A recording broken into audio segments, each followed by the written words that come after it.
Zeit. Gut, eine Frage. Was haben Sie bei den heutigen Verhandlungen im Ausschuss erreicht? Nun, dazu kann ich zum jetzigen Zeitpunkt natürlich nichts Konkretes sagen, das werden Sie verstehen.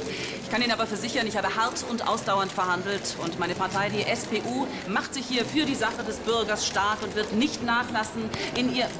Hey, Frau, machen fertig, dann nicht putzen. Ach, Mensch, René. Ach, wir werden doch einmal anständige Aufnahmen von mir kriegen. Ach.